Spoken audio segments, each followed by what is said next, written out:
Bros, together, strong.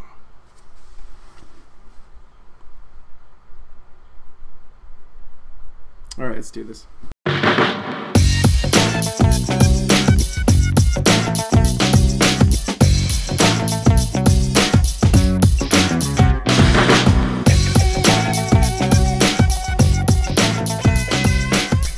What's up, bros? What's going on?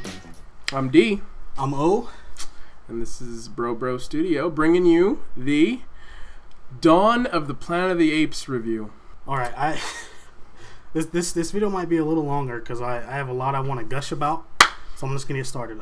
The story is it takes place 10 years after 10 years, right?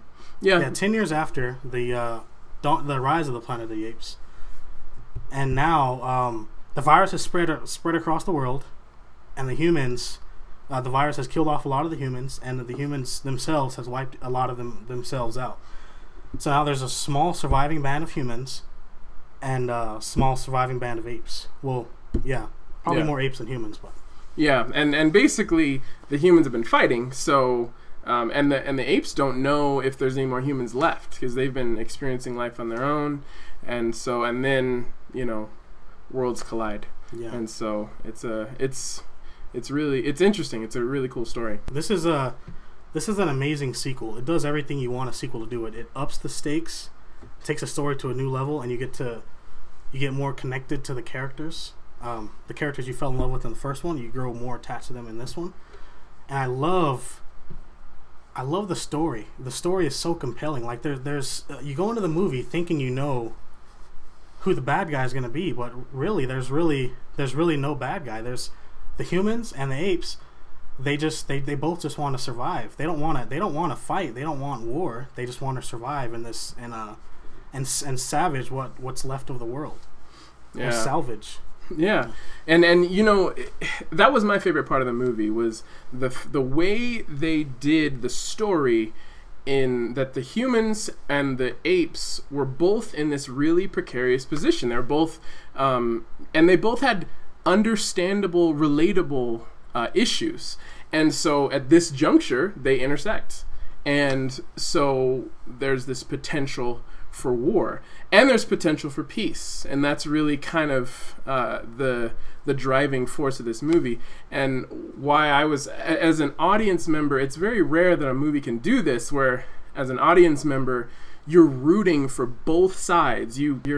Your stock is in with the humans and your stock is in with the apes, and you don't want either of them to get hurt, and you don't want either of them to have to start fighting each other, because you care about both of them really deeply, and you just the desire for peace is like palpable, and it's intense for that reason. Yeah, definitely. It's kind of funny. I went into the movie thinking that that Gary Oldman, he was just gonna be, I just want war. Let's just kill the apes so we can have the world. But that wasn't the case at all. It's funny because the apes, most of them didn't have a trust for humans, and they felt like they couldn't trust the humans. But as you'll see, it's actually a little closer to home. It's not the humans they really have to worry about. Yeah, and it's really kind of the case with war in general. I mean, there's good and there's bad people on both sides. And even the bad people in this story had their motivations. You could understand it. It didn't make it right that they were doing bad things, but you understood it, and it made you relate to them, and it made you really think about the kind of actions you would take in a situation like this. Exactly. Like how far would you go to protect your family? Yeah. Or to keep them safe, The acting in the movie is, well, I mean, hands down, it's all about Caesar. Andy Serkis does incredible. Like it's not even it's no contest.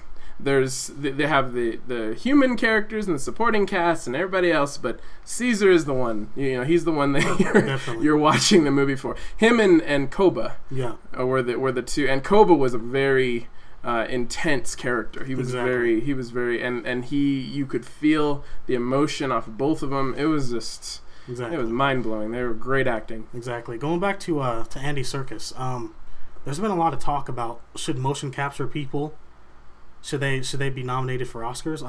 motion capture aside, a good actor is a good actor, and this guy is clearly an amazing actor. You see it in all of his roles. I mean, I went back and I didn't realize how much motion capture he's actually done. Like all the movies I loved, he was the one doing the motion capture for some of the main characters. So I'm like, he's just a great actor, motion capture aside. So he definitely should be nominated for an Oscar. Yeah, and hopefully win. Yeah, he really should. The spectacle in this movie it's gorgeous. The CG is like there's in this modern time you can tell the difference between CG and real life. A lot of times you just get used to it. So there's a few moments it's great CGI, but you can tell it's CGI. Other moments are like, that is an ape. I don't know how they got that ape to talk, but that's an ape. Yeah, exactly. And it's I don't know, the work that has gone into that is it brings tears to your eyes. I mean, I can't imagine. Exactly. And I love the action. The action isn't over the top like you see with Transformers. As just mindless explosion, mindless action. The action in this movie, it was contained and it all made sense to progress the story further. Yeah, and you didn't want it. I mean, it was cool to see the spectacle, but you didn't want anyone to be hurt. Like, it was sad. If an ape died, it was sad. If a human died, it was sad. It was, and you just cared, and it's hard for a movie to do that. Exactly. Like I referenced Transformers. You go to that movie because you want to see Autobots fighting Decepticons. You want to see the Autobots take out the Decepticons. You want to see the destruction of these giant robots fighting. But in this one, like Deontay said, you don't want to see any of that. You don't want to see them fight. It's devastating to see anyone on either side get hurt. It like really gripped me when I saw like either an ape get killed or a human get killed. It's a very touching movie, and it's good for girls and guys that way. It's something that anyone can enjoy because of that. So as far as what I felt, I loved it. I thought it was great. They had some. It was a movie that really made you think at the end of the day. Like, it made you think, like, man, because it's not even national barriers. It's just really like family group versus family group. What would you do? Yeah, definitely. And that really makes you think about, like, would you put someone else on the line for your family? Like, what lengths would you go to? And that's very rare that a movie can do that. Yes, and I loved this movie. I loved this movie.